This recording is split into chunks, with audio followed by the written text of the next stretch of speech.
Olá, meus irmãos, a paz do Senhor. Passando aqui mais uma vez para deixar uma palavra para a sua meditação. E esta palavra se encontra no livro de Neemias, capítulo de número 1, versículo de número 4. Melhor dizendo, versículo de número 3. E disseram-me: o restante que restaram do cativeiro, lá na província, estão em grande miséria e desprezo, e o muro de Jerusalém fendido, e as suas portas queimadas a fogo. Sucedeu que, ouvindo eu essas palavras, assentei-me, chorei e lamentei por alguns dias, e estive jejuando e orando perante o Deus dos céus. E disse: Ah, Senhor Deus dos céus, Deus grande e terrível, que guardas o conserto e a benignidade para com aqueles que te amam e guardam os teus mandamentos. Estejam, pois, atentos os teus ouvidos e os teus olhos abertos para ouvires a oração do teu servo que hoje faço perante ti de dia e de noite pelos filhos de Israel, teus servos, e faço confissão pelos pecados dos filhos de Israel, que pecamos contra ti.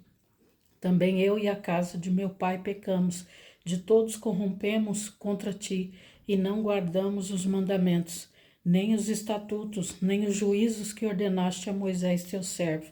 Lembra-te, pois, da palavra que ordenaste a Moisés teu servo, dizendo: vos transgredireis, e eu vos espalharei entre os povos, e vos convertereis a mim, e guardareis os meus mandamentos e os fareis. Então, ainda que os vossos rejeitados estejam no cabo do céu, de lá os ajuntarei e os trarei ao lugar que tenho escolhido, para ali fazer habitar o meu nome.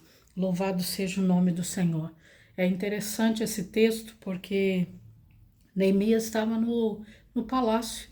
Neemias estava comendo, bebendo, tinha uma cama para dormir, estava vivendo uma vida tranquila, mas de repente chega um dos seus irmãos de Jerusalém, Ananias, e a Bíblia diz que quando ele chega, ele pergunta pelas pessoas, pelos seus amigos, familiares, e ele diz: olha, o que restou daquele povo foi queimado a fogo.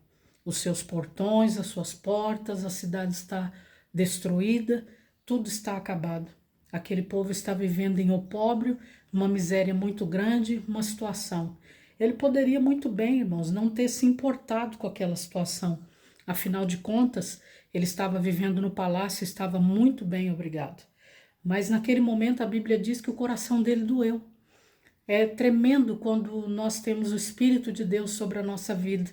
Nós somos incapazes de ouvir a situação de uma pessoa e não fazer nada, e não ter o coração doído, quebrantado por conta do problema do outro.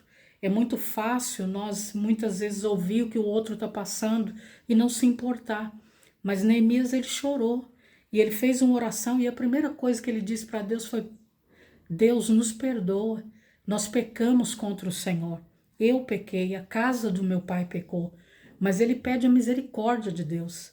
E ele ora por 6 meses para pedir a resposta de Deus, que se fosse da vontade de Deus, ele iria lá para reconstruir os muros.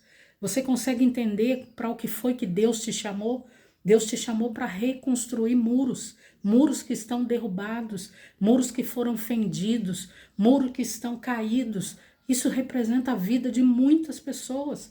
Neemias estava vivendo muito bem, mas ele não poderia deixar aquela situação do jeito que estava. Ele tinha que fazer alguma coisa para ajudar, interceder de alguma forma. E a Bíblia diz que ele ora a Deus por 6 meses, e aí ele vai para a presença do rei, e o rei percebe que ele está triste.